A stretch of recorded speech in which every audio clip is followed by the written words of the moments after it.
Hey, what's up, everyone? You're watching the Grudge match. This is Dave and Colin, and today we're pitting Resident Evil against Dead Space. And I'm Dave, and I'm for Resident Evil. I think I'm just going to kick things off, if you don't mind, Colin. No, not at all. Alright, so the reason I'm siding with Resident Evil is because I'm kind of talking about survival horror at its roots. And if survival horror is taken to its roots, it's taken right back to Resident Evil. You know, like, stick Resident Evil 5 aside for a second, put it in a little box or whatever. Resident Evil is the quintessential survival horror game, and I believe that it was at its pinnacle with 4, and I believe it can hit that pinnacle again and even go further. And I think if you're going to talk about survival horror, you just can't talk about it without bringing up this series. Yeah, I don't disagree with you at all on that point. I think RE4 is the best Resident Evil game, but RE4 didn't go full circle with what they were trying to do. They changed things. Some were bad, some were good, but it was a deviation from the series that RE5 has taken completely out of control. RE5 is not a survival horror game anymore. And I would also say that, you know, Resident Evil was inspired by Sweet Home and Alone in the Dark and stuff, but I don't see that RE5 would inspire any future survival horror games because it's not a survival horror game. Okay. Well, I sort of see Dead Space as more of like the derivative of Resident Evil, like it sort of is an offshoot almost. Like I would take it as a Dead Aim or something. Just like something cool off on the side that's good in its own right, but I don't think it has that core approachability that Resident Evil does with the zombies, the haunted house, like everything that you see in survival horror or in a horror movie is sort of like associated with Resident Evil. Yeah, I think. I think that one of the things that takes away from the survival horror of RE5 in particular is that there's no claustrophobic feeling anymore. It's not, you know, not to say RE4 had a lot of wide open environments and things of this nature, but it was still dark, it was still dreary, and most importantly, Clayman, you were by yourself, not with a partner. That didn't work.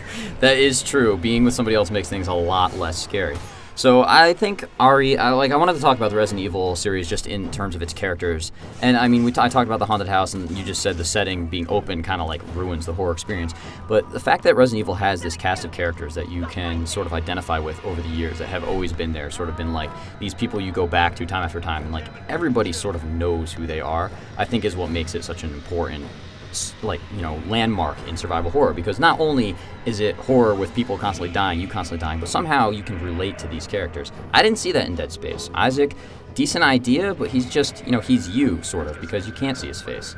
So I didn't really feel like I related to the characters at all. They seemed like sort of stereotypical space horror characters. Well, I don't necessarily disagree with you. I like Chris, just like I liked Leon. I think we have gotten to know these characters over the years. I did like Isaac Clarke's approach, though, in that he's not a soldier. He's not really trained to fight. He's an engineer. He's caught in a really scary situation for himself that he didn't expect. He was just going to the ship to fix it. He had no idea what he was going to find, and now he's by himself using his engineering tools to fight instead of guns, and I think that's a pretty cool approach. Well, okay, so let's go to the future of what's going to happen with these. We know there's going to be another Dead Space. I mean, we pretty much know it, right? Absolutely, yeah. Yeah, and we know that there's going to be about 1 million more Resident Evils because, let me just bust out the new data we got in today. NPD shows that it pretty much sold somewhere around 1 billion more copies than Dead Space. Yes, it did. So I think for the future of the franchise, I don't disagree with your dislike of Resident Evil 5, but I would have to say that they're probably going to change it up again for the next one. I wouldn't say that it's going to go in any certain direction. Like, I wouldn't expect it to be Gears of War next time, as it seems to be headed towards, but I would say that it might be even a little bit more like Resident Evil 4.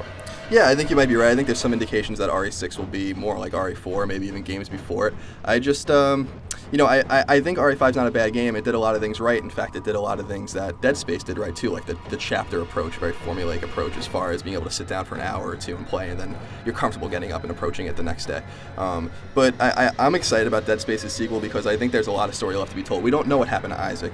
We don't know what the story is with the necromorphs, really, and the conspiracy with religion, and maybe we'll meet some new characters, and we'll learn more about the conspiracy surrounding Dead Space. I think it'll be more of a continuous story as opposed to RE5's kind of piecemeal approach to storytelling when it really had nothing to do with, for instance, with RE4 and Leon's story. Yeah, well, I guess we'll just have to wait and see. I guess for now we'll just say that I won and you are dead. Yeah, pretty much. Fair enough.